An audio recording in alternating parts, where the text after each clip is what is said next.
बहुत समय पहले की बात है। हरियालीपुर नामक एक सुंदर गांव था।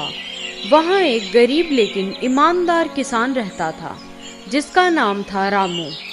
रामू के पास केवल एक छोटा सा खेत और 2 बैल थे, नंदू और भोलू। वह रोज खेत में मेहनत करता, लेकिन उसकी जमीन बंजर थी और फसल बहुत कम होती थी। रामू का सपना था कि उसके खेत में सोना उगाए, मतलब उसकी उपज हो कि वह पूरे गांव को खाना खिला सके। लेकिन किस्मत ने उसे कभी ज्यादा फल नहीं दिया। एक दिन जब रामू थका हुआ अपने खेत से लौट रहा था, रास्ते में उसे एक बूढ़ा साधु मिला। साधु के पास एक चमचमाता हुआ थैला था। उसने रामू से पानी मांगा। रामू ने तुरंत अपनी लोटे से पानी दिया और साधु का आदर किया। खुश होकर साधु ने रामू को एक जादुई बीज दिया और कहा, इसे अपने खेत के बीचों बीच बो देना और अगले दिन सूरज निकलने से पहले इसे जल देना। लेकिन याद रहे, लालच मत करना, वरना इसका जादू उल्टा हो जाएगा। रामू थोड़ा हैरान था, लेकिन उसने साधु का आशीर्वाद लिया और बीज को अपने खेत में बो दिया। अगली सुबह रामू ने सूरज निकलने से पहले बीज को पानी दिया। जैसे ही सूर्य की पहली किरण बीज पर पड़ी, एक हल्की सी जमीन हिली और उस जगह से एक नन्हा पौधा निकल आया, जो देखते ही देखते सुनहरे रंग का पेड़ बन गया। पेड़ में अजीब फल लगे थे, कुछ गेहूं के थैले, कुछ सब्जियां और कुछ सोने के सिक्के। रामू की आंखें फटी की फटी रह गई। अब रामू के खेत में हर दिन नई नई फसलें उगने लगी। आम, गेहूं, चना, गन्ना, सब कुछ।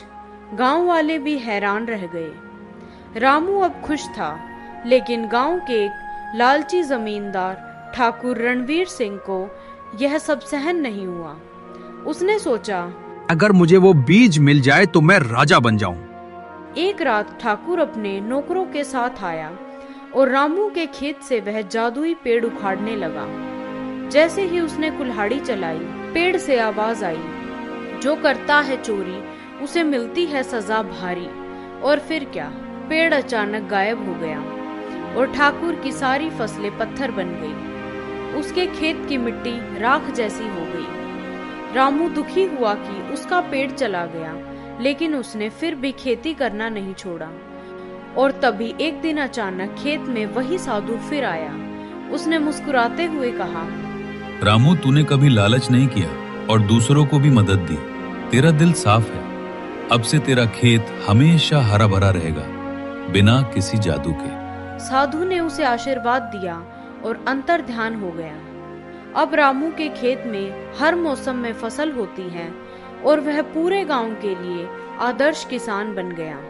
जादुई पेड़ के जाने के बाद भी रामू की जमीन हरी भरी बनी रही। अब उसके खेत में इतनी उपज होती कि वह अपने लिए तो क्या, पूरे गांव को अनाज और सब्जियां मुफ्त में दे देता। एक दिन जब वह पेड़ के नीचे बैठकर आराम कर रहा था, तो उसने देखा गांव के कई बच्चे नंगे पैर, भूखे पेट और बिना पढ़ाई के घूमते रहते हैं। तभी रामू ने ठान लिया, अगर मैं अपने खेत में अन्न उगा सकता हूं, तो ज्ञान क्यों नहीं? गांव के बच्चों को पढ़ाना ही मेरा अगला बीज होगा।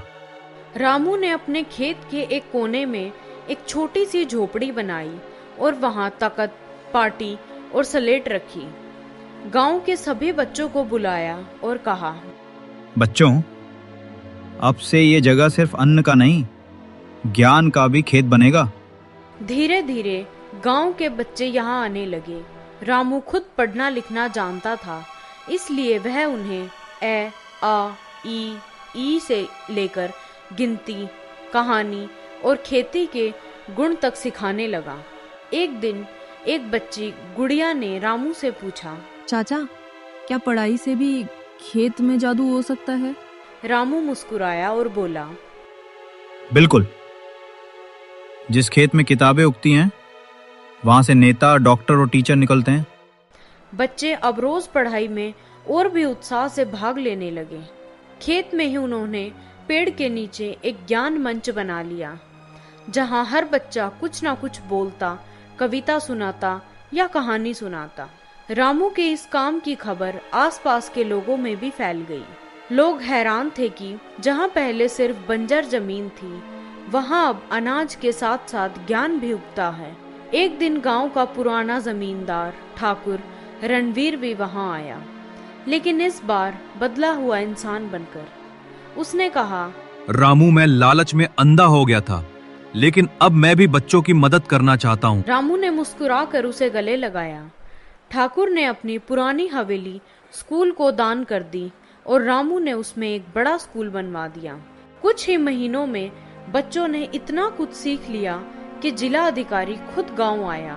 रामू के बच्चों ने गीत, कविता और सवालों के जवाब ऐसे दिए कि अधिकारी दंग रह गया। रामू को गांव का ज्ञानवीर नाम देकर सम्मानित किया गया। उसके खेत को ज्ञान भूमि कहा जाने लगा। जहां अनाज उगता है वहां सिर्फ पेट भरता है, लेकिन जहां ज्ञान उगता है वहां पीढ़ियां बदल जाती हैं।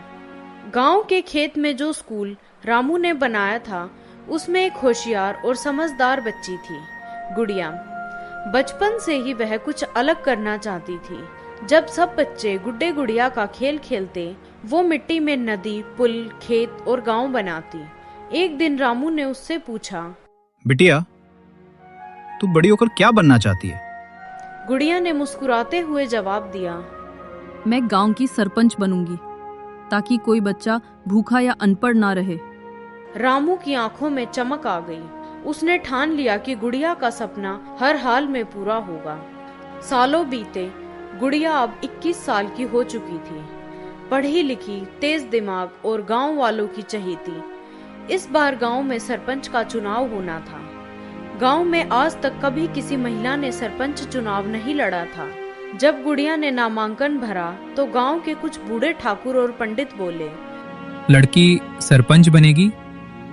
ये तो परंपरा के खिलाफ है। पर गांव की औरतें, बच्चे, रामू और वो सभी जो गुड़िया से पढ़े थे, सबने उसका साथ दिया। गांव में पहली बार पोस्टर, झंडे और नारे लगे। गुड़िया ने अपने भाषण में कहा, अगर मुझे चुना गया तो हर बच्चे के लिए स्कूल होगा, हर घर में पानी होगा और हर खेत को बिजली। गांव के लोग जो पहले उसी बच्ची से समझते थे, अब उसकी सोच और आत्मविश्वास से प्रभावित हुए। जब वोटिंग का दिन आया तो पूरे गांव की नजरें एक ही नाम पर थी, गुड़िया। रात को जब चुनाव परिणाम आया, गुड़िया को मिले 580 वोट और उसके विरोधी को सिर्फ 127। गांव की पहली महिला सरपंच बन गई गुड़िया। गुड़िया ने सबसे पहले रामू चाचा के पुराने स्कूल को एक डिजिटल क्लासरूम में बदला। अब वहां बच्चे कंप्यूटर पर पढ़ते थे। उसने खेतों में ड्रिप सिंचाई प्रणाली, हर घर में सोलर लाइट और औरतों के लिए हुनर प्रशिक्षण केंद्र खोले। रामू अब बूढ़ा हो गया था, लेकिन उसकी आंखों में गर्व के आंसू थे। उसने कहा, जिस बीज को मैंने बोया था वो आज पूरा बगीचा बन गया। राज्य सरकार ने गुड़िया को युवा शक्ति पुरस्कार से सम्मानित किया। न्यूज चैनलों पर हर जगह उसकी कहानी छाई रही। बंजर खेत की बेटी बनी गांव की सरपंच। जब गुड़िया से पूछा गया उसकी प्रेरणा कौन है, तो उसने कहा, एक किसान जो खुद अनपढ़ था, लेकिन उसने गांव को शिक्षित बना दिया, रामू चाचा। गुड़िया के सरपंच बनने के 2 साल बाद हरियालीपुर में कुछ भयानक हुआ। इस बार मानसून समय पर नहीं आया। बादल हर बार गांव के ऊपर से निकल जाते, लेकिन एक बूंद पानी की भी नहीं गिरती। गांव के कुएं सूखने लगे, खेतों की मिट्टी फटने लगी और तालाबों में धूल उड़ने लगी। रामू चाचा, जो अब बूढ़े हो चुके थे, बोले, बिटिया, ऐसा सूखा मैंने बचपन में देखा था, तब आधा गांव खाली हो गया था। गांव वाले डरने लगे, कहीं फिर से वही ना हो जाए। गुड़िया जानती थी कि अब उसे सिर्फ सरपंच नहीं, एक नेता, माँ, बहन और रक्षक बनकर दिखाना है। उसने तुरंत आपात बैठक बुलाई और कहा, हम भागेंगे नहीं, मिलकर इस संकट का सामना करेंगे। उसने 3 बड़े काम शुरू किए। जल संग्रह योजना, गांव के हर छत पर बूंद बूंद पानी इकट्ठा करने के टैंक लगवाए, पुराने कुओं की सफाई, पेड़ लगाने का अभियान। हर बच्चा, हर बूढ़ा, हर औरत रोज एक पेड़ लगाए। रामू अब बहुत बूढ़े हो गए थे, लेकिन उन्होंने गुड़िया को बुलाया और कहा, बिटिया, एक आखिरी जादू मेरे पास है। वो पुराना बीज का डिब्बा जो साधु बाबा ने दिया था। गुड़िया ने वह बीज गांव की सीमा पर एक ऊंचे टीले पर बोया। रामू ने खुद अपने हाथों से उस बीज को पानी दिया, अपने बचाए हुए आखिरी लोटे भर पानी से। रात को तेज हवा चली और सुबह जब सब उठे, टीले पर एक बड़ा हरा पेड़ खड़ा था। उस पेड़ की जड़ से पानी बह रहा था। एक नई जलधारा बन गई थी। जलधारा से गांव के सारे तालाब भर गए। बच्चों ने तालाब में नावें चलानी शुरू की और खेतों में फिर से हरियाली छा गई। गांव के लोग कहने लगे, यह रामू चाचा का अंतिम बीज था जो अब जीवन का पेड़ बन गया है। रामू कुछ ही दिन बाद शांत भाव से दुनिया छोड़ चले गए, लेकिन उसके बीज ने गांव को फिर से जीवन दिया। राज्य सरकार ने गुड़िया को आपदा योद्धा पुरस्कार से सम्मानित किया। एक गुड़िया अब सिर्फ सरपंच नहीं, एक प्रेरणा बन चुकी थी। उसने रामू के नाम से एक योजना चलाई, रामू जल बीज योजना, जिससे हर गांव पानी बचा सके। जहां हिम्मत हो वहां हार नहीं होती, और जहां सच्चे नेता हो वहां सूखा भी हरियाली में बदल जाता है।